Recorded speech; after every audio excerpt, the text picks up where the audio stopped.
Picture this.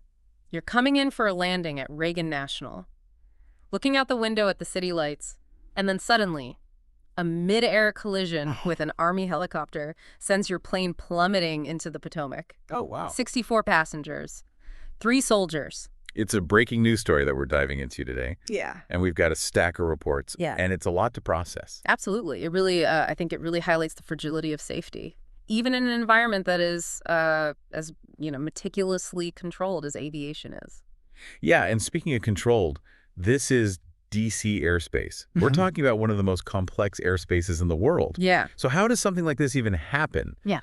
Help us break this down. What are the things that we need to understand right now? Well, first we need to understand the equipment that we're talking about. We're not talking about, a little Cessna or something like that. This was American Eagle Flight 5342, a CRJ-700. It was operated by PSA Airlines coming in from Wichita. The helicopter was a Sikorsky H-60 Blackhawk. It was on a training flight from Fort Belvoir.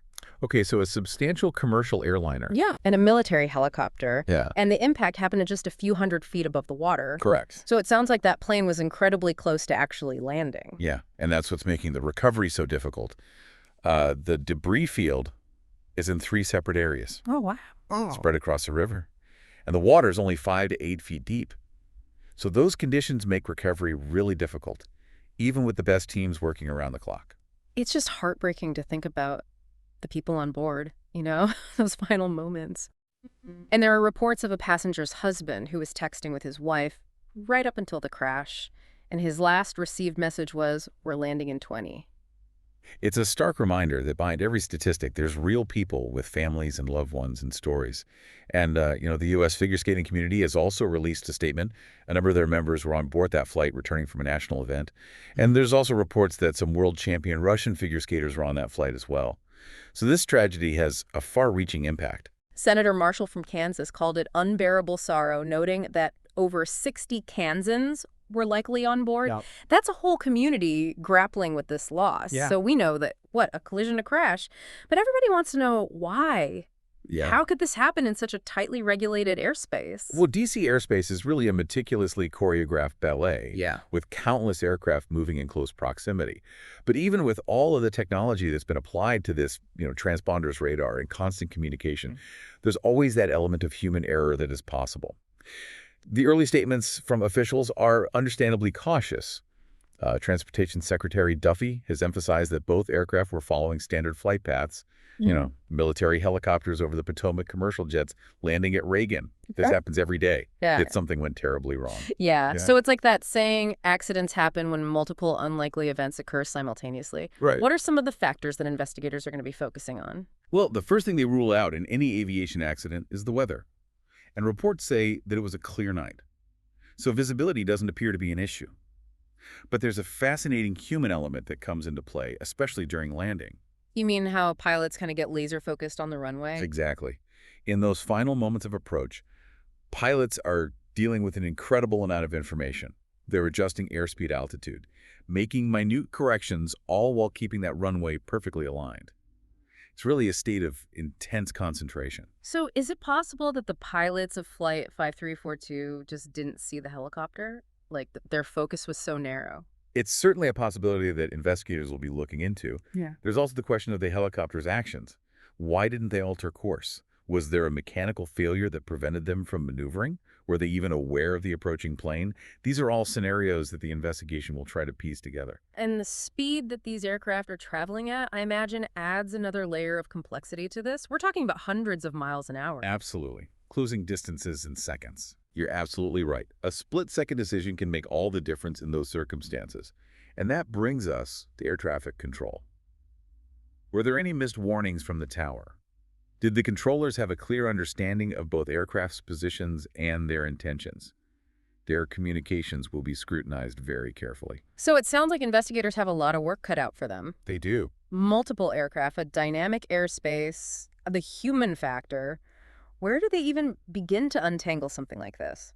Well, thankfully, we have a technological ally in these investigations. Yeah. And that's the black boxes. You've probably heard that term, but most people don't realize how much data these devices record. I'm guessing it's more than just voice recordings. Oh, much more. We're talking about 25 hours of information, capturing everything from altitude airspeed and heading to engine performance control inputs and even cabin pressure.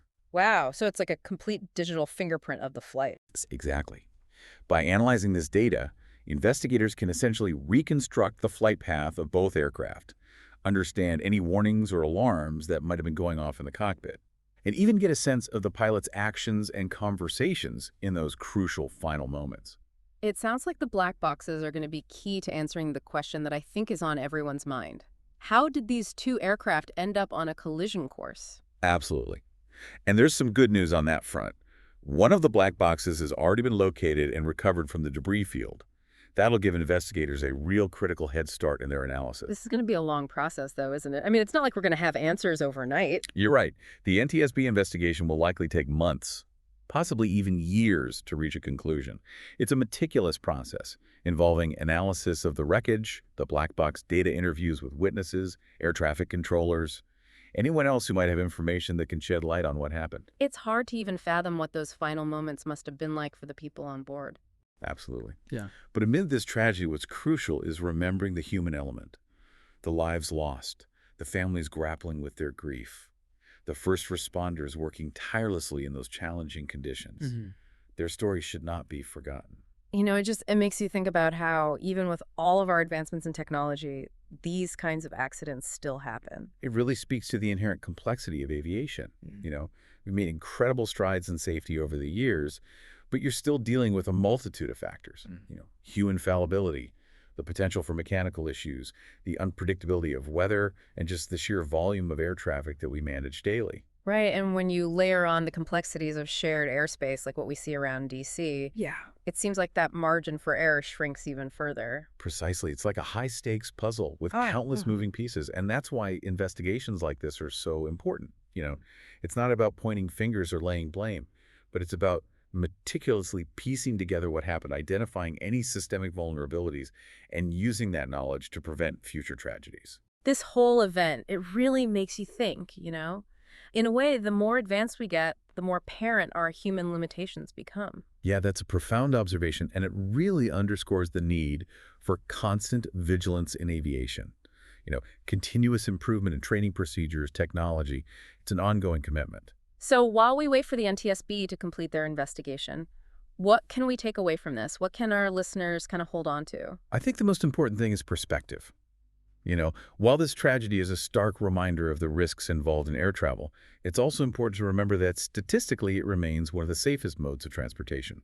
That's a good point. It's easy to get caught up in the immediacy of the news, but it's important to keep things in perspective. Absolutely. Stay informed, engage in thoughtful discussions about aviation safety. Ask questions, but also remember the human cost of these events. Our thoughts are with the families and loved ones of those lost in this tragedy. Well said. Well, expert speaker, thank you so much for helping us navigate this complex and heartbreaking event. It's been a heavy but essential deep dive. It's been a privilege to be here. These conversations are vital, and I appreciate the opportunity to share my insights. And to our listeners, thank you for joining us.